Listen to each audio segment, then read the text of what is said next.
Halo, di video kali ini saya akan membahas tentang infeksi saluran kemih.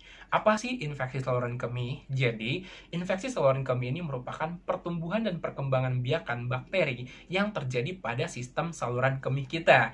Nah, sistem saluran kemih kita itu mulai dari ginjal, ureter, kandung kemih, dan juga uretra. Nah, keempat sistem ini terjadilah pertumbuhan di dalamnya yang menimbulkan gejala-gejala. Apa sih gejalanya? Gejala umumnya itu demam, kedua sering buang air kecil, dan ketiga nyeri ketika buang air kecil, lalu bisa nyeri pada pinggang, nyeri pada perut bagian bawah, dan frekuensi buang air besarnya meningkat. Terus terasa tidak nyaman setelah buang air kecil, dan buang air kecilnya itu biasanya sedikit-sedikit dan frekuensinya meningkat. Itulah gejala umum yang sering terjadi. Banyak orang tidak menyadari kalau misalnya dia sedang terinfeksi saluran kemih, terutama perempuan, karena perempuan ini lebih rentan terinfeksi. Hal itu disebabkan karena lubang anus mereka, ya, buang BAB mereka dengan saluran kemih mereka itu lebih dekat. Dan banyak yang tidak tahu kalau misalnya untuk membersihkan setelah BAB pun itu tidak boleh dari belakang, harus dari depan, karena bakteri yang dari anus itu bisa naik ke saluran kemih kita, terutama bagian perempuan ya. Kalau untuk laki-laki sebenarnya itu biasanya karena faktor higienitas yang buruk, dan juga karena autoimun atau sistem imunnya rendah, dan juga karena penyakit misalnya diabetes, teman-teman.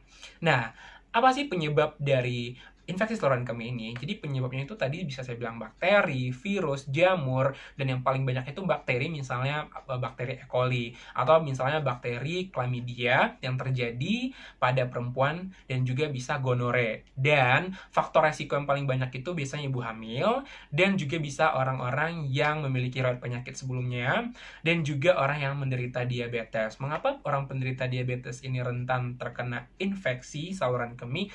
Karena urin mereka itu manis, teman-teman, banyak gulanya. Jadi ketika mereka pipis itu kalau tidak dibersihkan, itu akan menyebabkan pertumbuhan bakteri yang banyak, karena bakteri ini senang area-area yang manis gitu. Nah, perlu teman-teman ketahui bahwa infeksi saluran kemih ini dibagi dua secara umum ya. Ada infeksi saluran kemih atas dan ada infeksi saluran kemih bawah.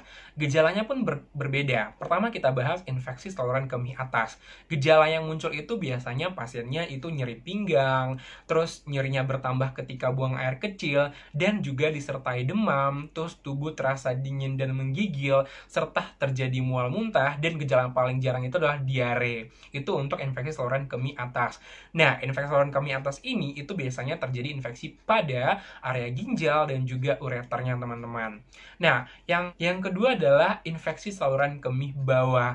Nah, infeksi saluran kemih bawah ini yaitu gejalanya pertama, nyeri saat buang air kecil, terus frekuensi buang air kecilnya meningkat, namun jumlah urinnya sedikit. Jadi dia ngeluarin sedikit-sedikit tapi sangat sakit, teman-teman. Terus terasa tidak nyaman ketika buang air kecil, terus ada nyeri bagian perut bagian bawah, terus bisa juga nyeri pada panggul juga bisa, terus bau urin yang tidak sedap, terus juga bisa adanya darah yang keluar dari urinnya. Terus juga terdapat gejala lemas, jadi pasien merasa lemas, dan yang paling penting itu biasanya pasien demam, teman-teman.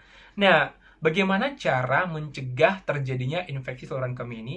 Pertama, teman-teman bisa minum air putih yang banyak. Jadi minum air putih itu artinya kan frekuensi pipis kita itu kan banyak, teman-teman. Nah, orang yang sering pipis sebenarnya kalau kita minum banyak air putih, maksud saya ketika kita minum air putih yang banyak, terus pipis kita juga banyak dan tidak ada nyeri ketika pipis, itu ada namanya mekanisme flushing, teman-teman. Jadi bakteri yang tumbuh di saluran kemih kita itu bisa ikut terbuang melalui urin kita. Makanya sangat disarankan untuk minum air putih yang banyak, selain untuk kesehatan, selain untuk cairan tubuh kita juga penting juga untuk membuang bakteri melalui pipis, yang namanya mekanisme flushing, teman-teman.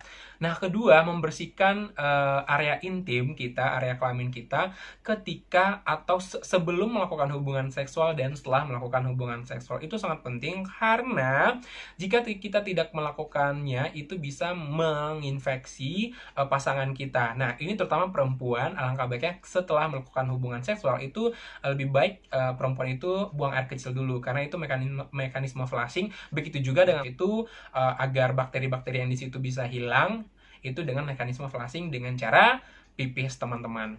Nah, yang ketiga adalah gunakan celana dalam atau celana sehari-hari yang longgar. Kenapa? Untuk menjaga sirkulasi sekitar area intim kita itu baik gitu. Nah, apa sih komplikasinya dan seberapa parah sih infeksi saluran kemih ini? Nah, sebenarnya infeksinya itu bisa menginfeksi ginjal, namanya pyelonefritis, teman-teman, yang menyebabkan kerusakan permanen pada ginjal, kayak gitu. Itu paling infeksi komplikasi yang paling parah. Nah, yang kedua bisa struktura uretra, artinya terjadi penyempitan pada uretranya akibat infeksi, teman-teman. Gitu. Oke, demikian informasi ini. Semoga bermanfaat. Mohon maaf kalau ada tutur kata yang salah dan informasi yang salah. Jika kamu merasa mendapat informasi yang baru hari ini, jangan lupa subscribe, like, komen channel ini, dan juga share kepada orang lain agar mereka mendapatkan informasi yang sama seperti yang kamu dapatkan. Jangan lupa kalau kamu mau lihat video yang lainnya, kamu bisa klik di sini, ada rekomendasi video, lihat channel-channel video-video saya yang lainnya. Demikian, terima kasih. Jangan lupa, salam sehat. Bye!